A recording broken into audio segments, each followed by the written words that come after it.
Right. Hey guys, how's it all going? Welcome to today's stream. Ducky. Oh, I forgot to send in this game.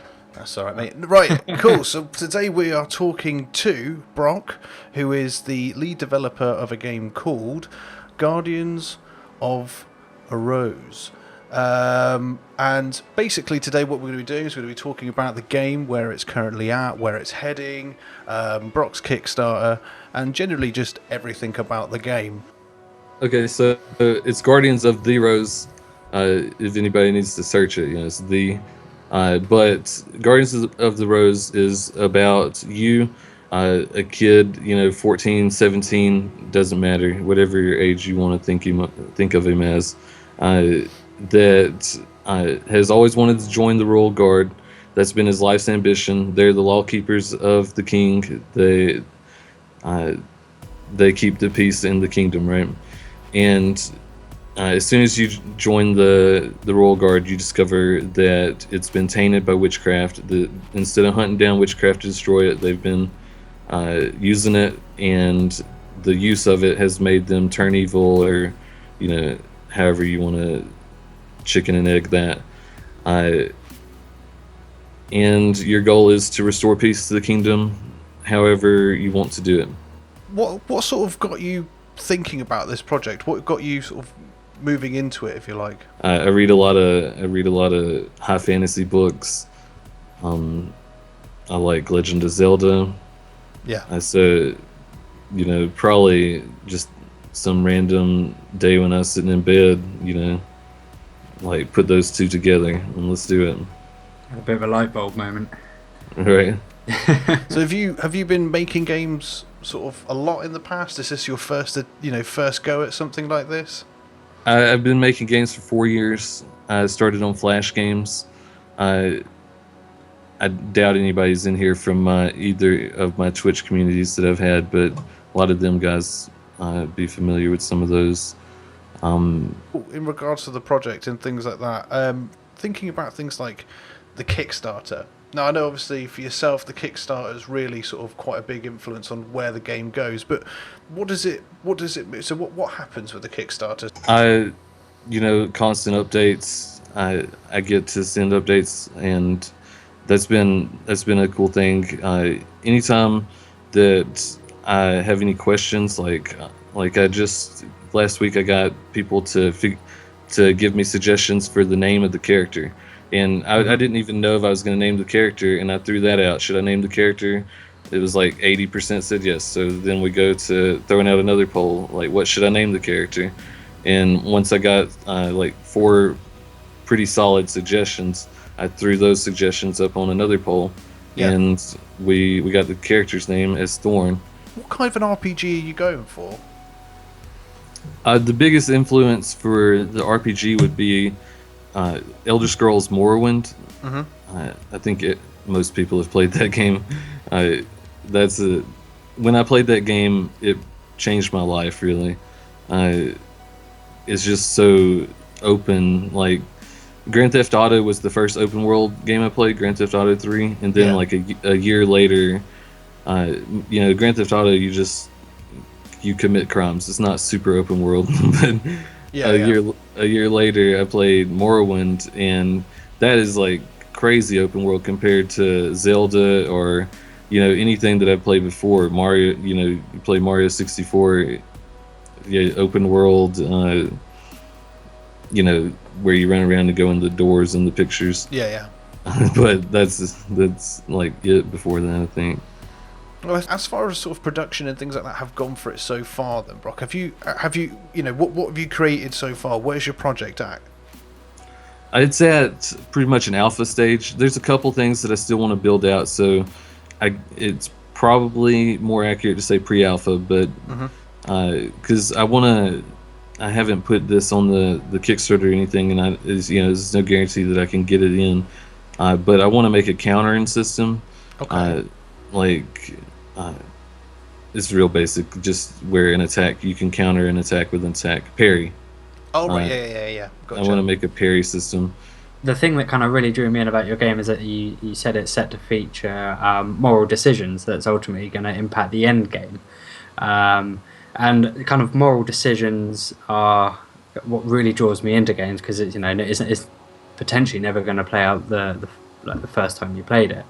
Right. But how much, or how will the player be able to make these decisions, and what kind of impact will it have on the game in the meantime? Obviously, we know it will change the end game, but will it kind of have a knock-on effect the more you play it, or? Yeah, so you might have to remind me of the question because that's a big answer. Yeah, But sorry. so the one of the coolest things of the game is the evil or not. It's not called that in the game, and I don't even have any UI for that, and I'm not sure if I will put a UI for it. But it pretty much affects everything. Your whole like a big part of the game is recruiting allies for your guild to fight whichever side you want, and however you have aligned yourself via quests that you've done or not done, or completed in different ways to get evil or good alignment. You'll have to. So if you decided to kind of go down the evil path, as it were, you can kind of accrue that and come back and kind of step back onto the path of good, as it were. Exactly. You can manipulate it. So that's one of the reasons I'm not sure if I want to show people the points to, so that they have to play the game multiple times, not just do it all at once. Yeah. We'll see. That's the thing. I think it also adds to the replayability as well, because for me, when I play games like that, I'm always like, I try and be the good guy and try and rescue everyone that I can and help out everyone I can. And then when it goes to shit, fuck them. Yeah.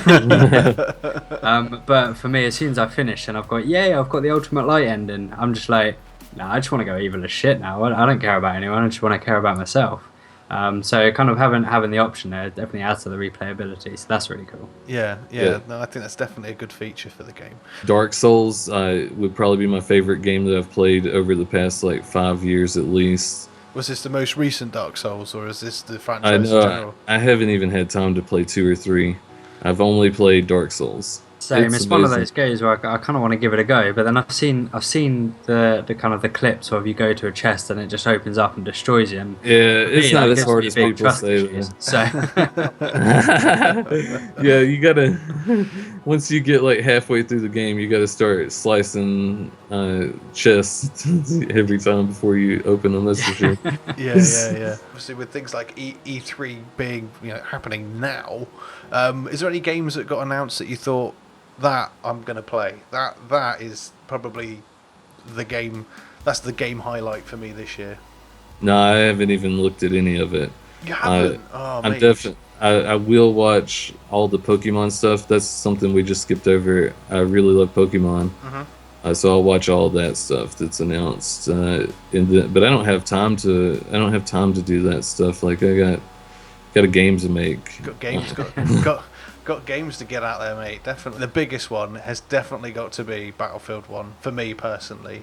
I stayed up last night, watched the trailer, watched the gameplay, and I have to admit, as much as there's a big hype for that game at the moment, that's definitely the one for me, which I'm thinking, I know for a fact I'm going to be playing it, and I know I'm going to be playing it for months. I can just see it happening. My life will stop. My wife and child will be locked out of this room, and that'll be it. I won't come out for days. I'll just have a stock of food and water, and that'll be it, and a shit bucket.